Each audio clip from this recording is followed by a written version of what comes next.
আচ্ছা, তাহলে আজকে আমরা ক্লিনিক্যাল বায়োকেমিস্ট্রি মানে জেনারেল যে আমরা ডিসকাশন করছিলাম তার আজকে শেষ টপিক আর কি ফটোমেট্রি। তোমরা অলরেডি ফটোমেট্রি সম্পর্কে জেনেছো প্র্যাকটিক্যাল ক্লাসে। আজকে আমরা একটু থিওরিটা জানবো।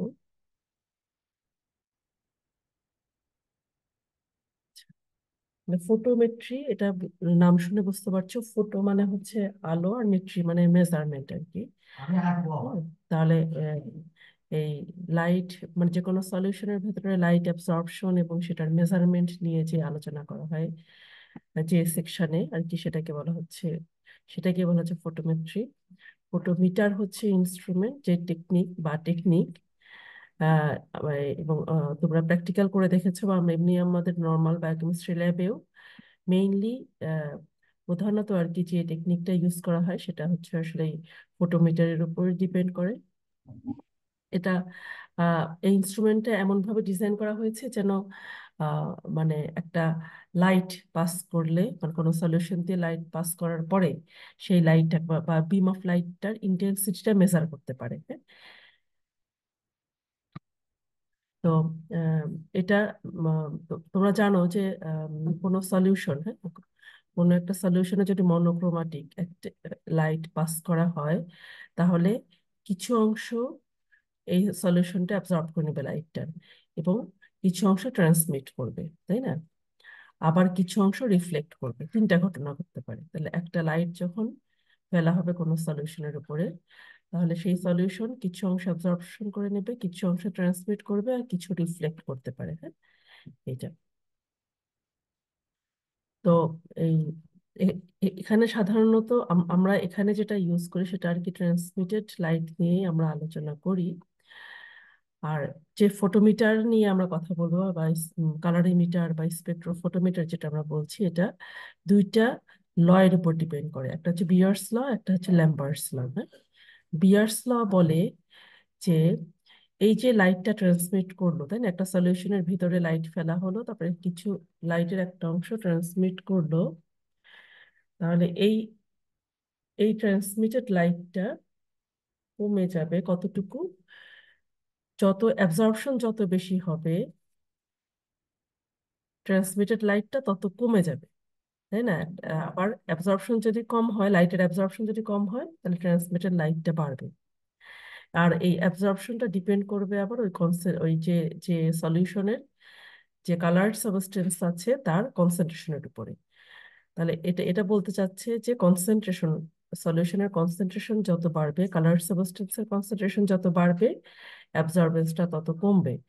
আর কনসেন্ট্রেশন যত কম হবে, আচ্ছা আমি ভুল বললাম, কনসেন্ট্রেশন যত বাড়বে অ্যাবজর্বেন্সও বাড়বে, কনসেন্ট্রেশন যত কমবে অ্যাবজর্বেন্সও কমবে, হ্যাঁ? এটা হচ্ছে বিয়ার্স ল বলে। আচ্ছা, আর ল্যাম্বার্টস ল বলে যে এই যে ট্রান্সমিটেড লাইট মানে যে লাইটটুকু ট্রান্সমিট করলো, এটা ডিপেন্ড করবে কিসের উপরে?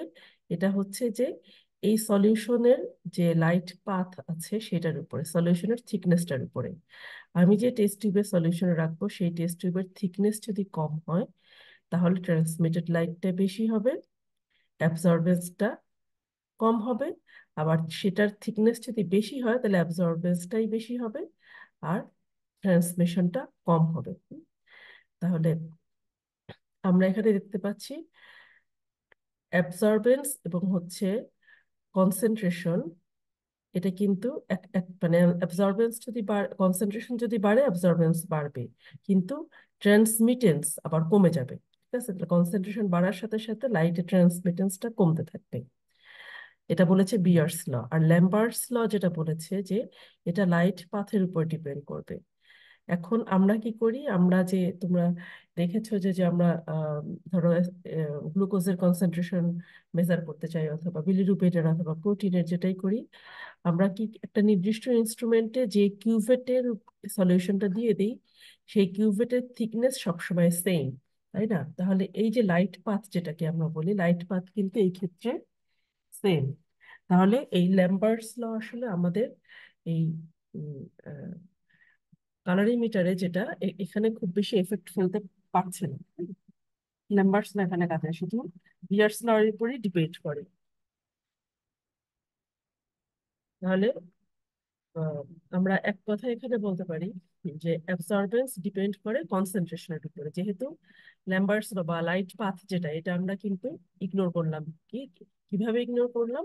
আমরা একই টেস্ট টিউব ব্যবহার করি যাতে ওই টেস্ট টিউবের থিকনেসটা সবসময় একই থাকে, 1 সেন্টিমিটার, এরকম একই নির্দিষ্ট থিকনেস থাকে। তাহলে অ্যাবসর্বেন্স যত বাড়বে বা কনসেন্ট্রেশন যত বাড়বে, অ্যাবসর্বেন্স তত বাড়বে। হ্যাঁ, এটা আমরা বলতে পারি। এখন আরেকটা কথা আছে, এই অ্যাবসর্বেন্সটাকে আমরা অপটিক্যাল ডেনসিটি দিয়ে এক্সপ্রেস করতে পারি। ঠিক আছে? অ্যাবসর্বেন্স মানে অপটিক্যাল কোন একটা সলিউশনের অপটিক্যাল ডেনসিটি যত বেশি, অ্যাবসর্বেন্স তত বেশি। হ্যাঁ, এবং ইনস্ট্রুমেন্টে তোমরা দেখবা যে এরকম ওডি লেখা থাকে, অ্যাবসর্বেন্স না ওডি, অপটিক্যাল ডেনসিটি লেখা থাকে। হ্যাঁ, অপটিক্যাল ডেনসিটি এরকম বিভিন্ন মেজারমেন্ট আর কি এরকম লেখা থাকে।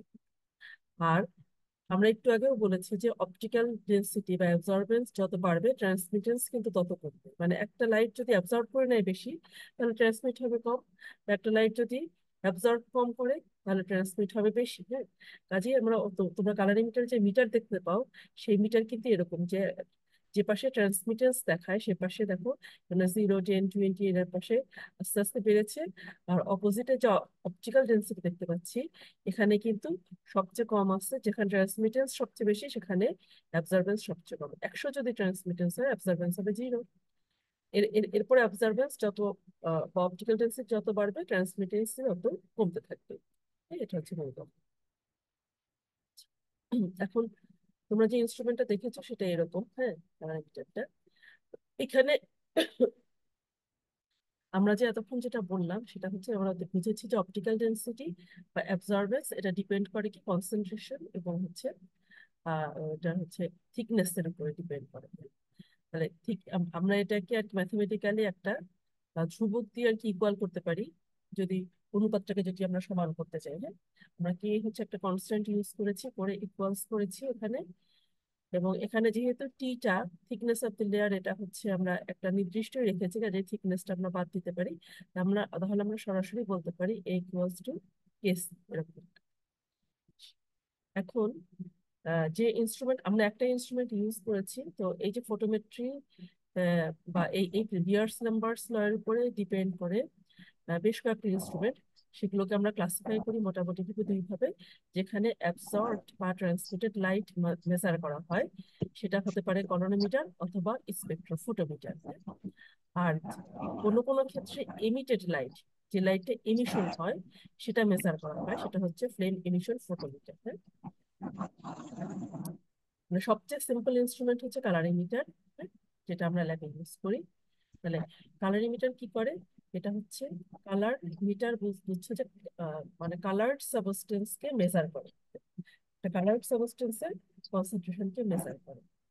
এটা খুবই সিম্পল বা সবচেয়ে সিম্পল টাইপ এটা। এবং এখানে তোমরা লাইটের ব্যাপারটা জানো, লাইট হচ্ছে ইলেকট্রোম্যাগনেটিক ওয়েভ লেন্থ, তাই না? এবং এইটার ওয়েভ লেন্থ একদম ছোট থেকে অনেক বড় পর্যন্ত হয়। তার মধ্যে যে সবচেয়ে ছোট হচ্ছে গামা রে। হ্যাঁ, এরপরে কি আছে? X ray. আচ্ছা, তারপরে আছে আলট্রাভায়োলেট রে। হ্যাঁ, এরপরে খুবই ন্যারো একটা স্পেকট্রাম, যেটা হচ্ছে মোটামুটি 320 থেকে 800 ন্যানোমিটার, যেটার ওয়েভলেন্থ। এই ন্যারো স্পেকট্রামটা হচ্ছে এই স্পেকট্রামের আলোটা আমরা খালি চোখে দেখতে পাই। হ্যাঁ, তাহলে এটা হচ্ছে ভিজিবল রেঞ্জ অফ স্পেকট্রাম, এটাকে আমরা বলছি। তাহলে এর চেয়ে বেশি যখন হয়ে যাবে ওয়েভলেন্থ, তখন সেটাকে ইনফ্রারেড বলবো, তারপরে রেডিও ওয়েভস এরকম। তাহলে এই কালারিমিটার এই ইনস্ট্রুমেন্টটা কোন লাইটকে মেজার করতে পারে? শুধুমাত্র ভিজিবল রেঞ্জের লাইটকে মেজার করতে পারে। ঠিক আছে, আলট্রাভায়োলেট বা ইনফ্রারেড এই লাইট গুলোকে মেজার করতে পারবে না। তাহলে আমরা ভিজিবল রেঞ্জের লাইটকে মেজার করব এই ইনস্ট্রুমেন্ট দিয়ে। এবং এটা ভিজিবল রেঞ্জের যে লাইট, সেটাও তোমরা জানো যে বেশ কয়েকটা কালার আছে, তাই না? 7টার মতো কালার আছে। তাহলে এই কালার গুলোর মধ্যে আমাদের সলিউশনের কালার কোনটা, সেটার উপর ডিপেন্ড করে আমরা কি করি, একটা এই যেখানে যে হোল দেখতে পাচ্ছ, এটা এখানে একটা ফিল্টার ইউজ করি, তাই না? মনে করো আমাদের সলিউশনের কালার যদি রেডের দিকে হয়, তাহলে আমরা এমন একটা ফিল্টার ইউজ করব যেটা শুধু রেড লাইটটাকে পাস করতে দিবে, অন্যগুলোকে দিবে না। আবার যদি ইয়েলোর দিকে হয়, তাহলে আমরা এমন একটা ফিল্টার ইউজ করবো যেটা শুধু ইয়েলো লাইটকে পাস করতে দিবে। একইভাবে ভায়োলেট হলে সেই ফিল্টার ইউজ করবো যেটা ভায়োলেট লাইটকে পাস করতে দিবে। এগুলো কিন্তু সব ম্যানুয়ালও বলা থাকে। হ্যাঁ, আমাদের নিজে থেকে কিছু করতে হয় না। আমরা যে টেস্ট করব সেই টেস্টের ম্যানুয়ালে যখন রিয়েজেন্ট দিবে, সেখানে ম্যানুয়ালে সব বলা থাকবে, হ্যাঁ, যে আমরা কোন ফিল্টার ইউজ করবো।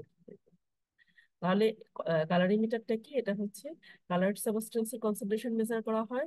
এটা সবচেয়ে সিম্পল টাইপ, এবং ভিজিবল রেঞ্জ অফ স্পেকট্রাম, মানে আমাদের ভিজিবল লাইট যেটা, সেই রেঞ্জের লাইটকে এটা মেজার করে। এর চেয়ে কম বা বেশি রেঞ্জের ওয়েভলেন্থের লাইট যদি থাকে, এটা মেজার করতে পারবে না। আর এই নির্দিষ্ট রেঞ্জের লাইট আমরা কিভাবে দেই?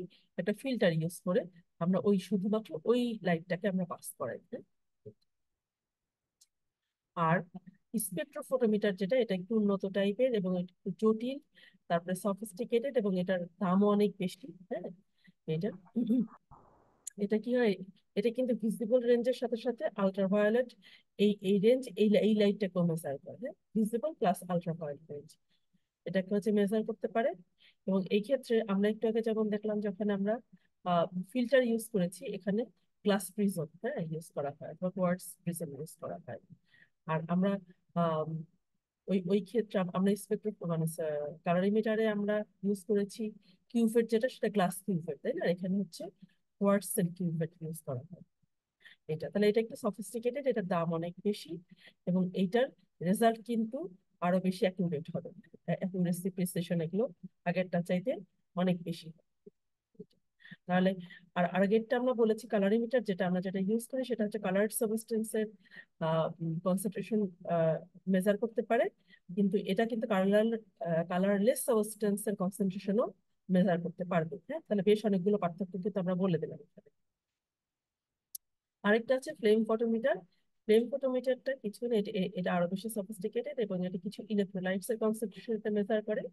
আর এটা মেজার করে কি এমিটেড লাইটটা, যে ফ্লেমে যখন আহ, এই ইলেকট্রোলাইটের এয়ারের ভিতরের সলিউশনটা ফ্লেমের উপর দিলে এটা কি হয়, এটা হচ্ছে যে এক এক ইলেকট্রন গুলো আর কি, এটা আহ, আহ, মানে হায়ার পাওয়ার গ্রেডে চলে যায়। তারপরে আবার যখন লোয়ার পাওয়ার গ্রেডে আসে, তখন কিছু লাইট এমিট করে, সেই লাইটটাকে মেজার করা হয়, হ্যাঁ? একটু এটা আরো বেশি জটিল আর কি, হ্যাঁ, ইনস্ট্রুমেন্টটা। এখন আমাদের বেসিক ফটোমিটার, যেটা বেসিক কালারিমিটার, সেটার কয়েকটা পার্টস আছে। সেটা কি? একটা হচ্ছে আছে লাইট সোর্স, এরপরে কি একটা লেন্স যেটাতে লাইটটাকে কন্ডেন্স করে, হ্যাঁ, কন্ডেন্সিং লেন্স। এরপর হচ্ছে মনোক্রোমাটর। এটা আসলে মনোক্রোমাটর আমরা যেটা ইউজ করি, ফিল্টার ইউজ করি, তাই না? প্রিজম ইউজ করা হয় স্পেকট্রোফটোমিটার। তাহলে মনোক্রোমাটর মানে কি একটা নির্দিষ্ট আলোকে যেতে দিবে, হ্যাঁ, অন্য। তাহলে এটার ধরো কাজ দেখো, এটা ভিজিবল রেঞ্জের 7টা কালার এখানে, আচ্ছা, এই কালারের মধ্যে যে কোনো একটাকে শুধু যেতে দিচ্ছে। এরপরে কি হবে? স্যাম্পল কিউভেট, ওই যে আমরা স্যাম্পলটা এখানে রাখি, এটা। এরপরে ডিটেক্টর, এরপরে হচ্ছে ডিজিটাল ডিসপ্লে, হ্যাঁ, এটা। এখানে যদি আমি দেখি যে লাইট সোর্স, তারপরে হচ্ছে কন্ডেন্সিং লেন্স, আর এগুলো সব ভেতরে আছে। এখানে আমরা মনোক্রোমাটর বা ফিল্টারটা দেই, আর এখানে হচ্ছে স্যাম্পল কিউভেট রাখি। স্যাম্পল কিউভেট রাখার পরে এটা হচ্ছে এটা ডিটেক্টর, এবং সেটা হচ্ছে আমরা একটা অ্যাম্পিয়ার, হ্যাঁ, অ্যাম্পিয়ার, বা এটা হচ্ছে রিড আউট ডিভাইস আর কি। এখানে আমরা সেটা দেখতে পাই, হ্যাঁ। এবং এখানে এই যে স্ক্রু গুলো আছে, স্ক্রু দিয়ে আমরা অ্যাডজাস্ট করি, মানে ফাইন অ্যাডজাস্টার, আবার হচ্ছে কোর্স অ্যাডজাস্টার, হ্যাঁ, screw। এই এইগুলো হচ্ছে পার্টস। এখন আমরা যে কোনো টেস্ট করতে চাই, হয়তো ব্লাড গ্লুকোজ সিস্টেমেশন করবো, তখন কি আমরা, তোমরা অলরেডি দেখেছো আমরা 3টা টেস্ট টিউব নিই, তাই না? 3 ধরনের সলিউশন প্রিপেয়ার করি। একটাকে বলেছি ব্ল্যাক, একটা স্ট্যান্ডার্ড, আর একটা হচ্ছে টেস্ট, তাই না? তিনটা 3 ধরনের সলিউশন আমরা প্রিপেয়ার করি। এখানে ব্ল্যাঙ্ক যেটা, হ্যাঁ, ব্ল্যাঙ্ক হচ্ছে রিএজেন্ট ব্ল্যাঙ্ক, মানে এখানে আসলে রিএজেন্ট থাকে না। কিন্তু এখানে যা যা দিই একই পরিমাণে, অন্য জিনিসের মতোই আমরা একই পরিমাণে দিয়ে দিই, হ্যাঁ। আচ্ছা, অনেক সময় এখানে রিএজেন্ট দেওয়া হয়, অনেক সময় এখানে শুধু ওয়াটার দেওয়া হয়, রিএজেন্ট দেওয়া হয়। এটা কেন? এটা ইউজ করি কেন? এই যে রিএজেন্টের নিজস্ব কিছু কালার অ্যাবজর্পশন হতে পারে, তাই না? এই রিএজেন্টের অ্যাবজর্পশন যেন আমরা যে টেস্ট করব, যে কালার সাবস্টেন্সটা তৈরি করব রিয়েজেন্ট এবং স্যাম্পল দেওয়ার পরে, তাহলে এই রিয়েজেন্টের কালার যেন ওই কালারের উপর কোনো এফেক্ট ফেলতে না পারে, এই জন্য আমরা এই রিয়েজেন্ট ব্ল্যাকটাকে ইউজ করি। Eliminate the effect of light absorption by the reagent used. রিয়েজেন্টও তো কিছুটা লাইট অ্যাবজর্পশন করবে, এটাকে জাস্ট মাইনাস করার জন্য আমরা একটা ব্ল্যাঙ্ক টেস্ট টিউব ইউজ করি। স্ট্যান্ডার্ডটা কি? স্ট্যান্ডার্ড একটা স্যাম্পল কোম্পানি থেকে দিয়ে দেয়, সেই স্ট্যান্ডার্ডের আমরা কনসেন্ট্রেশন আমরা জানি, অপটিক্যাল ডেন্সিটি জানি, হ্যাঁ। এটা আমরা ইউজ করি কেন? জাস্ট কম্পেয়ার করার জন্য, যেটা আমার স্ট্যান্ডার্ড এর সাথে আমি আমার যে স্যাম্পল, পেশেন্টের যে স্যাম্পল পেয়েছি সেটা আমরা কম্পেয়ার করে আমরা এই যে আননোন স্যাম্পলের কনসেন্ট্রেশনটা বের করতে, এটা।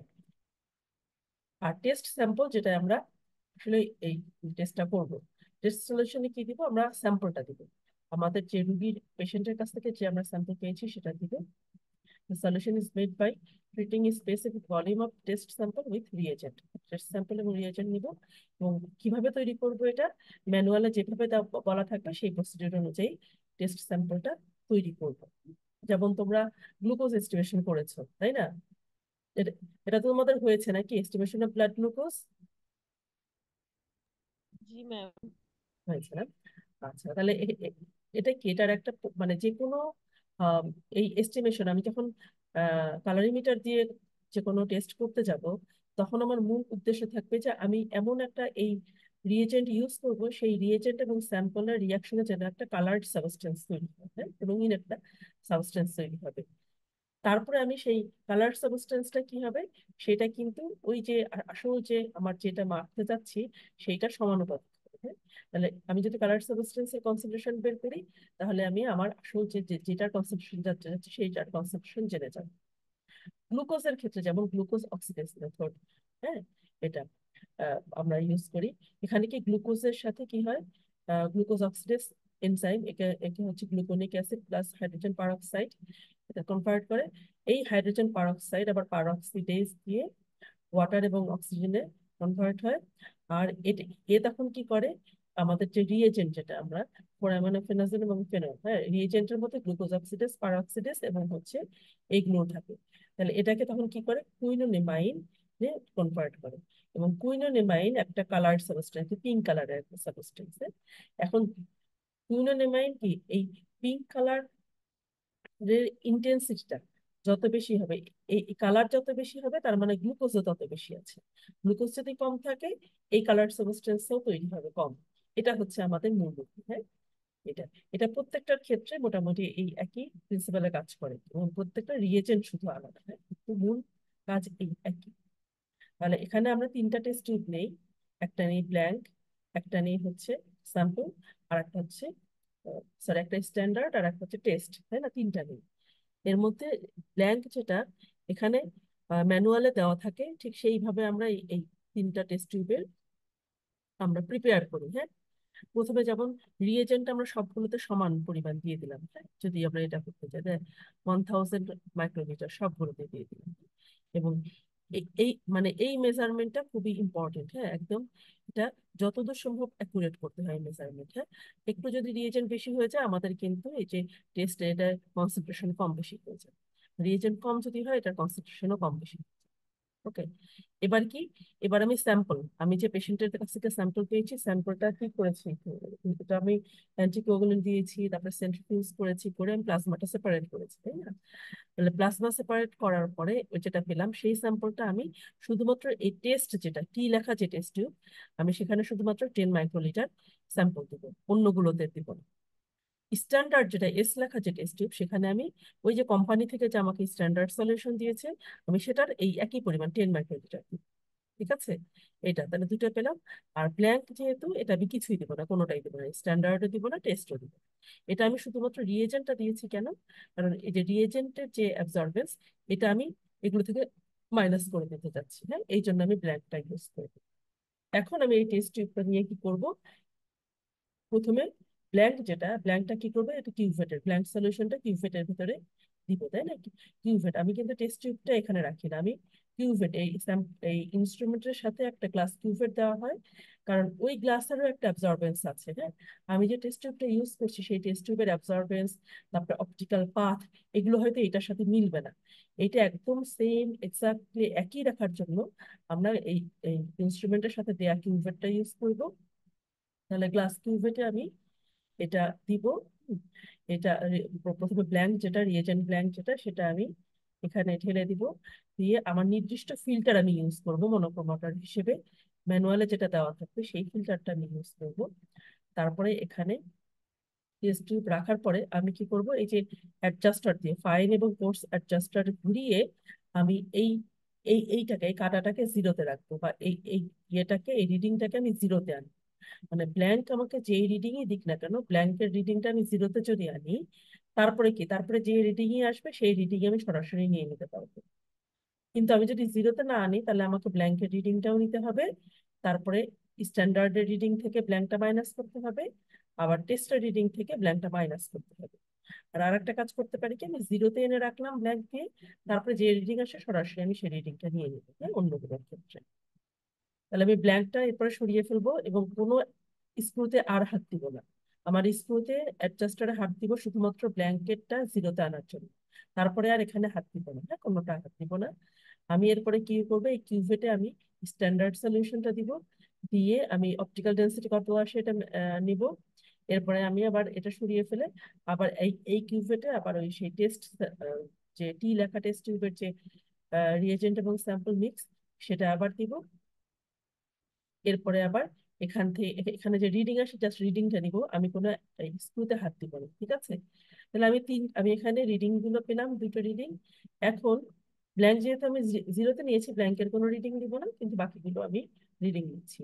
এখন এটা কি করব, এটা হচ্ছে এই ফর্মুলাতে ফেলে দেবো। ফর্মুলা থেকে কনসেন্ট্রেশন অফ টেস্ট আমরা জানতে যাচ্ছি, এটা তাহলে optical density of test divided by optical density of standard, এর সাথে concentration of standard. Concentration of standard আমাদের ম্যানুয়ালে থাকবে, ম্যানুয়ালে দেওয়াই থাকবে। মানে যেটা স্ট্যান্ডার্ড সলিউশন যেখান থেকে দিব সেখানে লেখা থাকবে যে এর কনসেন্ট্রেশন কত, হ্যাঁ, এটা দেওয়া আছে। তাহলে আমরা সেটা জানা জিনিস সেখানে আমরা অ্যাড করে দিই। তাহলে এই ফর্মুলায় ফেলে আমরা কিন্তু আমাদের গ্লুকোজের কনসেন্ট্রেশন পেয়ে যাচ্ছি।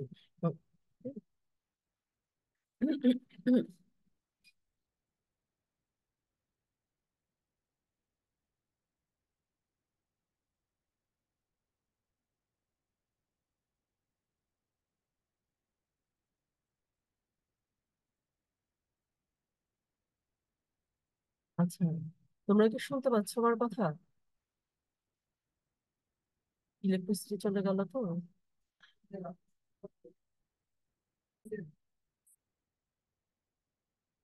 আচ্ছা, এখন শুনতে পাচ্ছ আমার কথা?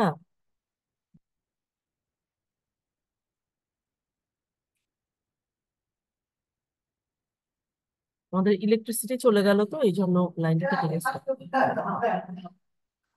এখন কি শোনা যাচ্ছে আমার কথা?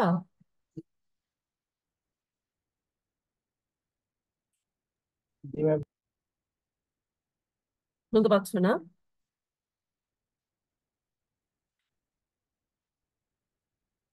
আচ্ছা। আচ্ছা, ঠিক আছে, তাহলে আমরা কি বলছিলাম, যে আমরা এই ফর্মুলাতে তারপরে আমাদের রিডিং গুলো দিয়ে আমরা এখান থেকে আমাদের কনসেন্ট্রেশন বের করে ফেলতে পারবো, তাই না? আমাদের রেজাল্টটা কিন্তু বের হয়ে গেল। তাহলে এই ক্যালোরিমিটার ইউজ করে আমরা যে টেস্ট গুলো করি আমরা ল্যাবে, যেগুলো সাধারণত করা হয় সেগুলো কি blood glucose estimation, blood urea concentration দেখা হয়, সেরাম ক্রিয়েটিনিন কনসেন্ট্রেশন, সেরাম প্রোটিন বা প্লাজমা প্রোটিন কনসেন্ট্রেশন, কোলেস্টেরলের কনসেন্ট্রেশন, বিলিরুবিন, তারপরে ইউরিনারি ক্রিয়েটিনিন, এবং হচ্ছে সেরিব্রোস্পাইনাল ফ্লুইডে গ্লুকোজ কতটুকু আছে এটা মেজার করা। এই একই মেথড, একই প্রিন্সিপাল কাজে লাগিয়ে কিন্তু যে অটো অ্যানালাইজার যেটা আমরা তোমাদের দেখিয়েছি এর আগে বা বলেছি যেটার কথা, ওটাতেও একইভাবেই করা হয়। হ্যাঁ, জাস্ট ওটা মেশিন করে আর এখানে আমরা ম্যানুয়ালি করি। তাহলে ফটোমেট্রি সম্পর্কে এইটুকুই। কারো কি কোথাও বুঝতে অসুবিধা আছে অথবা কোনো প্রশ্ন আছে তাহলে করতে পারো।